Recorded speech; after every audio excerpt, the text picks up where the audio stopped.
55 seconds of logos.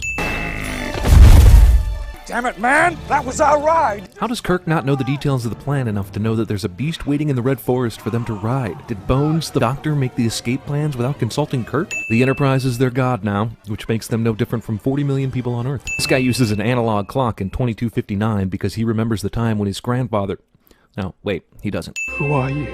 Well, I could tell you, but I don't want to ruin the surprise that everyone already knows. Kirk uses a record player in 2259 because he remembers the time when his great-uncle... Oh, no, he doesn't. That's why you gave me your ship. I gave you my ship because I saw greatness in you. You may have seen greatness in him, but Kirk is right. He got the ship by breaking all the rules, and he wasn't punished. He was rewarded for it.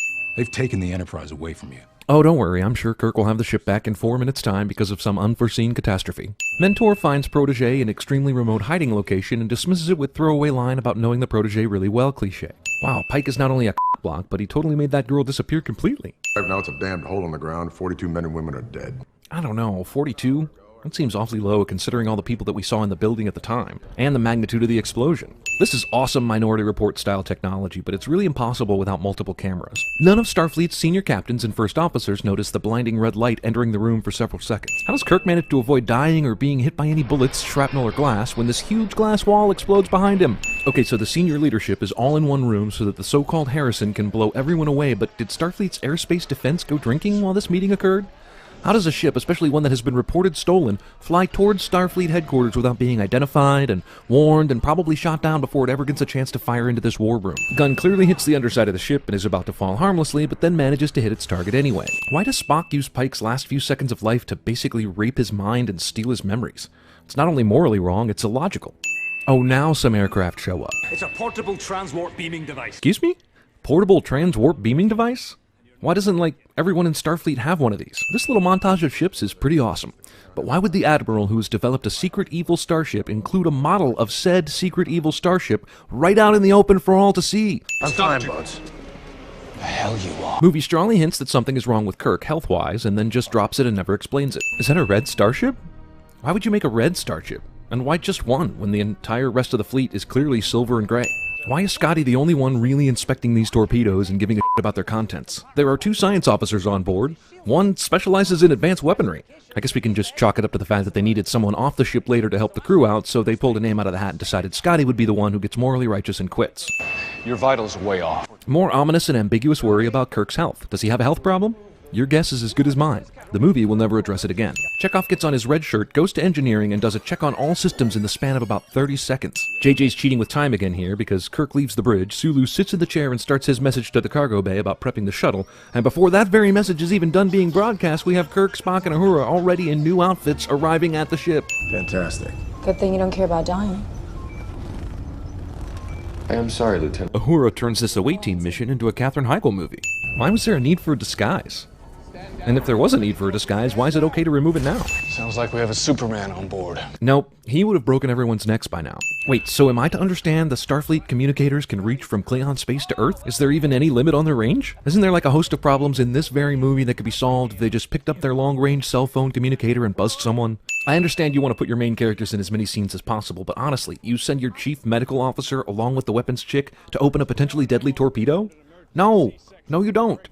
You don't even send Sulu for that. You send a red shirt. I can't figure out which wire to cut on this bomb, so I'll just destroy it willy-nilly, but everything still works out okay and the bomb doesn't detonate cliché. So you go to the trouble of making your advanced spaceship building facility a secret and put it all the way out behind a moon of Jupiter, but you don't have any sensors or cameras so that you know when people are sneaking up on it?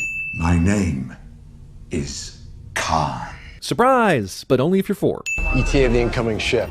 3 seconds, sir. 1, 2, 3, 4, 5, 6, 7, 8, 9. I heard what you said.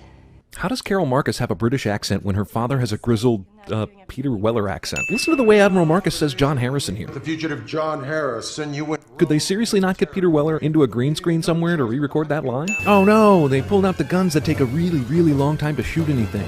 Guess what I found behind Jupiter? Scotty has been on this ship the whole time? And only now, after the Enterprise has been torpedoed and people have died, has he sabotaged anything on the Admiral's ship? He could have stopped the warp drive, too. Bones, what are you doing with that tribble? Tribble reference. Great. I suppose I'm supposed to now, right? Have full weapons in 3 minutes. It then takes over 9 minutes. Why would a cargo bay door ever be so small? Whoa, who is this? And why doesn't she have a bigger part in this movie? You killed a Klingon patrol. How would he know about that? How would anyone know about that? Oh, I guess he really is Superman. Now, unlike some idiots on YouTube, I know there's gravity in space.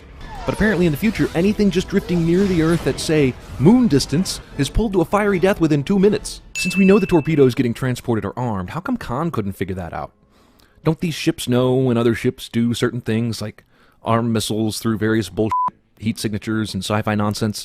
Who the f*** is this? Abandon the ship.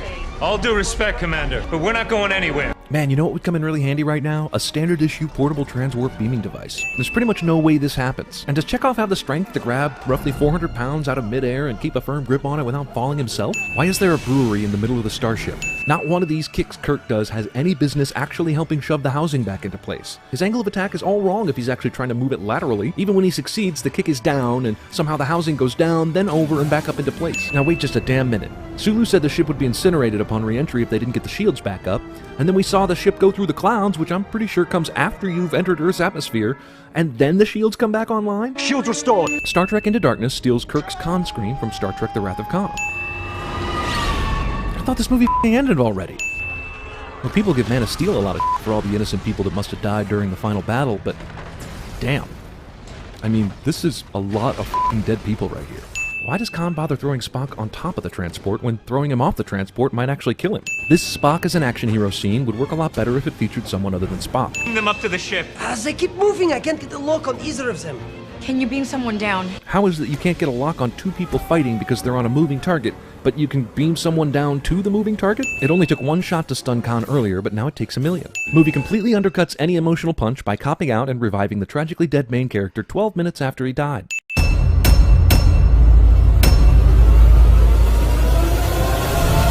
Authorized to end you. The only reason why you are still alive is because I am allowing it.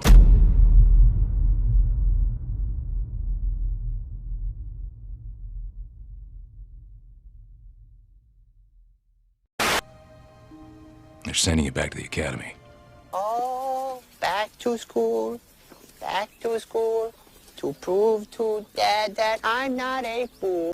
Thank you for convening on such short notice. And for stopping on your way to change clothes into that gray emergency meeting uniform.